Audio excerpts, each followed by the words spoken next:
O assunto que tem mais me interessado nessa fase da minha vida é o conceito das paixões. São aquelas coisas que a gente faz porque a gente gosta muito, porque a gente se interessa. Não porque a gente tem necessidade. Eu fui criado numa época onde a minha geração foi levada a acreditar que a gente podia trabalhar com tudo aquilo que a gente gostava, com o que a gente amava.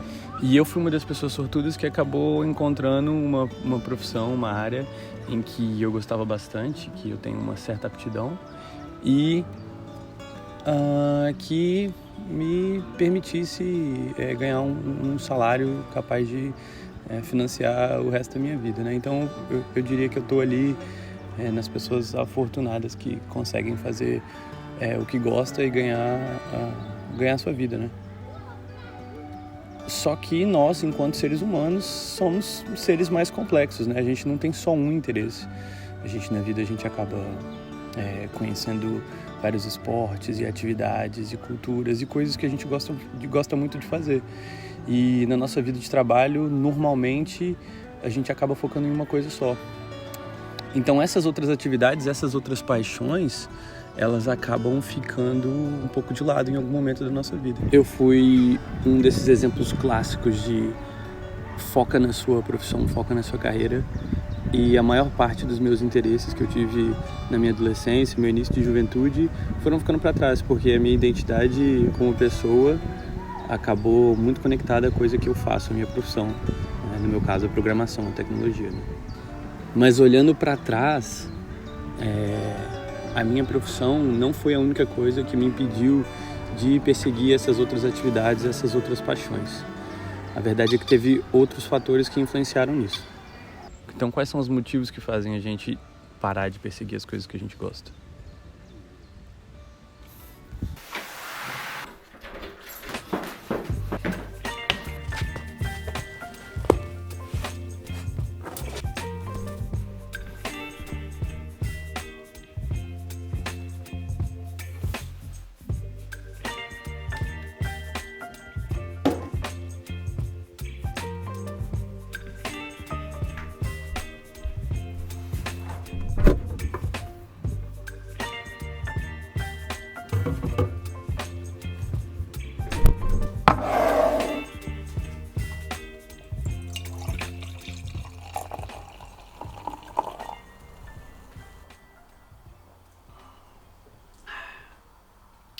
Eu tive duas grandes obsessões na minha infância e adolescência, ali, começo de juventude. A primeira delas foi o basquete. Começando na escola, eu descobri um time de basquete, eu treinava muitas vezes na semana, eu era obcecado com aquilo ali. Eu não era a criança mais atlética, mas eu também não era o pior. Então era uma atividade que eu me identificava e queria fazer, eu queria jogar, queria melhorar. E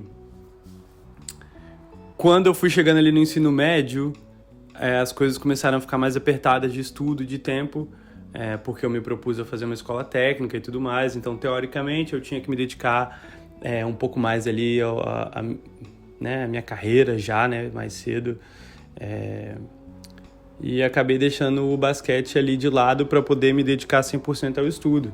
A outra obsessão, outra coisa que eu fiquei maluco foi com fotografia, criação de vídeo, toda essa questão do audiovisual. Eu passava horas no YouTube, numa época onde o YouTube não era o que é hoje. Os vídeos não tinham essa qualidade, não tinham essa coisa bem produzida. Eu lembro que eu ganhei uma câmera digital dessas antigas de pilha, e era uma das primeiras câmeras digitais. E eu lembro que eu me diverti pra caramba, eu tirei foto da praia, da chuva, de grama, de qualquer coisa. E era uma época que estava começando o Instagram. Eu lembro que eu comecei a postar algumas fotos, porque o Instagram começou como essa rede social de foto, não era uma rede social, né? Social, era uma rede de fotógrafos, né? Ou de hobby, né? E eu postei algumas fotos nessa época, um pouco atrasado, as pessoas já estavam começando a usar o Instagram como uma coisa mais social para falar da tua vida, né? E eu postei umas fotos meio diferentes, né? Uma foto da praia e foto das coisas. E eu lembro que uma das reações que um dos meus amigos teve foi comentar: teu Instagram é muito de humanas. E Inclusive, na época, né, tinha essa conotação de que o curso de humanas era uma coisa não muito positiva, pelo menos no meu círculo social. Então, 2 tacadas numa só. Então, tipo, fotografia e qualquer coisa de humanas, você vai ser minimamente julgado. E claro que essas pessoas não têm aquela maldade toda quando elas estão falando isso, mas quando, dependendo da tua idade, do teu momento de vida, você não tem aquela personalidade formada e qualquer um desses comentários pode desestabilizar um pouco você e você vai sentir essa pressão social para entrar na conformidade, né? Então, rapidinho eu entrei na forma e comecei a fazer o que era mais normal, né? O que era mais aceitável. Então, fui aquele adolescente de ensino médio clássico que só faz coisas que são aceitas na comunidade dele. E foi divertido, não foi muito ruim, mas eu deixei várias dessas paixões para trás, pela questão de sentir essa pressão de focar na tua carreira, na minha área de exatas, e também pelo medo de ser julgado, né? Foi bem forte isso pra mim no meu ensino médio, principalmente. E aí você acha que você vai chegar na faculdade e as coisas vão melhorar? Não melhoram muito não, acho que principalmente na faculdade existe uma cultura de festa e de muito social, que foi super divertido, eu me diverti a beça na faculdade, mas na faculdade menos ainda eu queria não me sentir parte do grupo. Então muitas estranhezas e coisas que eu queria fazer que eram diferentes, eu acabei não fazendo para não arriscar aquele meu status ali de normal, de pertencente do grupo. Uma outra coisa, que essa talvez seja até mais difícil de sobrepor do que a pressão social, é a estabilidade financeira. É muito difícil fazer as coisas que você quer fazer quando você tem que estudar 6 horas, trabalhar mais 4, se locomover mais 2, né? Não sobra muito espaço nem dinheiro para você, por exemplo, fazer o hobby que você tanto sonhou. Então, os momentos da minha vida que eu consegui me dedicar mais a um hobby foi quando ou eu era criança e a minha família me dava o suporte, eu não precisava me preocupar com aluguel, ou mais pra frente na vida, onde eu tive um emprego que fosse remoto e conseguisse aliar com a faculdade. Então, também não adianta você querer ter essa pressão de fazer tudo quando você não tem as suas necessidades básicas garantidas, né? Tá, mas pensando nessas 2 grandes barreiras, não são as únicas, mas que pra mim foram grandes, que é a pressão social e a estabilidade financeira, né? Como que a gente faz para aliar essas coisas ou solucionar esses problemas para poder finalmente fazer aquelas coisas estranhas que a gente sempre quis tentar fazer? Eu acho que a coisa clicou pra mim quando eu conheci pessoas que resolveram esses problemas que eu via, essas barreiras que eu colocava para poder fazer essas atividades.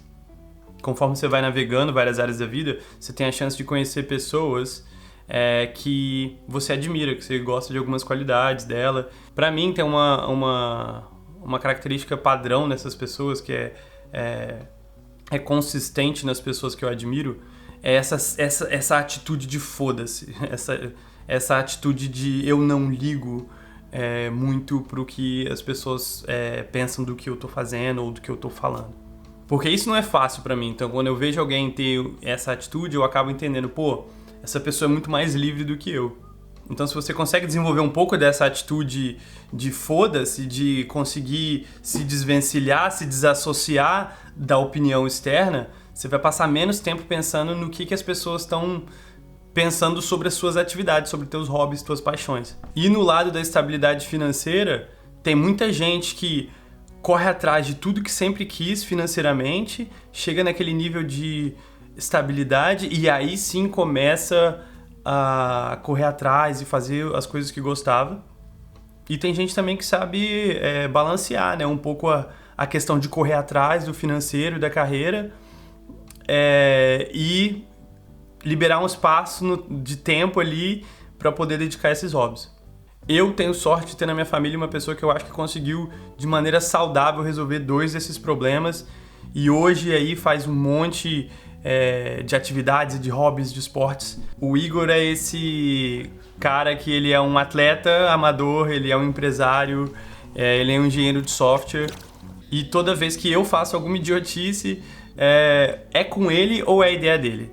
Então a gente já correu meia maratona, a gente já fez ultra trail numa ilha na casa do caramba, A gente já andou de moto de trilha no meio de Portugal, 20 km de caiaque no meio do mato. Então a gente já fez muita coisa idiota junto. E eu acho que a gente tem uma visão muito parecida de como que a gente alia a nossa carreira versus o que a gente realmente quer fazer no dia a dia. O Igor, ele recentemente esteve aqui na Holanda me visitando e a gente teve um tempinho para trocar uma ideia sobre essa questão de hobbies, né, e de paixões, porque é uma coisa muito forte na nossa vida. Ele tem essa teoria da timeline principal. Tem uma atividade na sua vida que é aquela atividade principal que você tem que se dedicar mais, você deve ser mais proficiente e ela vai te trazer o seu sustento. E ele usa essa teoria para validar, tanto financeiramente quanto socialmente, todas as outras atividades que ele faz que não são a atividade principal. Checa aí um trecho da nossa conversa. Eu acho que talvez uma parte muito importante disso é a questão da estabilidade financeira. Sim. Eu sempre fui uma pessoa muito curiosa e sempre quis explorar muito tudo que eu pudesse aprender de novo, todas as novas experiências que eu pudesse ter. E naturalmente eu tive uma fase onde eu percebi, eu tenho que me manter num caminho. Eu não posso estar sempre a explorar por todos os lados. E acho que há várias coisas que contribuem para essa conclusão, mas uma delas é a estabilidade financeira. Se eu quisesse manter realmente um caminho e fazer algo que fosse importante para mim, chegar a um objetivo importante para mim, eu precisava de uma estabilidade financeira. Sim. E, portanto, eu tive que aprender a separar. Esse é o meu trabalho. Sim. É aqui que eu vou manter a minha estabilidade financeira e chegar ao objetivo principal que eu quero. E essas são as atividades que esse meu trabalho e a minha estabilidade financeira permitem-me fazer para continuar a explorar e ter novas experiências e tudo aquilo. É ok que nem todas as pessoas têm que estar focadas numa coisa. Há pessoas que gostam de explorar. E a partir desse momento eu pensei, não, tudo bem, eu tenho que ter a minha timeline principal para eu estar estável e todo o resto eu quero explorar. É só isso.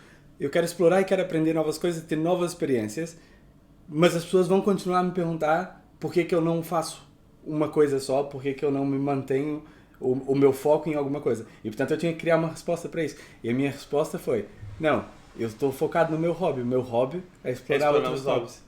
E de cara, essa teoria da timeline, essa ideia da timeline principal, pelo menos para mim e para ele também, resolve os dois problemas principais, né? Eu sou engenheiro de software primariamente, isso é o que eu sou realmente bom. Eu desenho sistemas, eu construo software. E nisso realmente eu tenho que ser bom.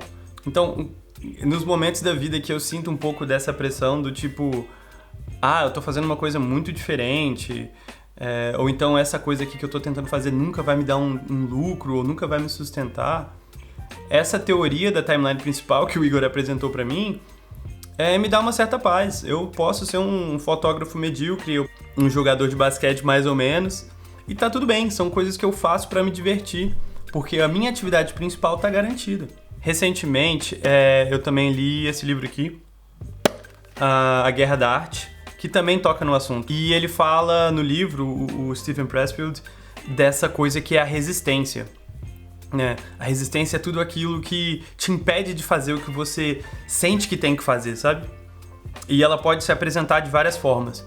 Pra mim, consistentemente, ela se apresentou na forma de pressão social, medo de ser julgado e medo de não ter como pagar minhas contas. Então, essas duas coisas eram a minha resistência. Eu recomendo você ler o livro. É um livro que pode ser um pouco esotérico de vez em quando, mas é um bom livro. E ajuda a gente a identificar que a gente conta pra nós mesmos algumas mentirinhas pra bloquear a gente de fazer aquilo que a gente realmente quer fazer. E aí a gente não tem que passar, por exemplo, pela vergonha de falhar naquela coisa que a gente tentou fazer, ou a gente não tem que ter medo de ser julgado porque a gente não tá fazendo. Então, quando a gente não faz nada, a gente não arrisca nada, né? Então fica mais fácil, é sempre mais fácil. E é isso que ele fala no livro, da resistência. A resistência se apresenta nessas formas. Então, a conclusão é o seguinte: se você quiser e pensar forte, você vai arranjar uma boa desculpa do porquê você não tá correndo atrás dos seus hobbies.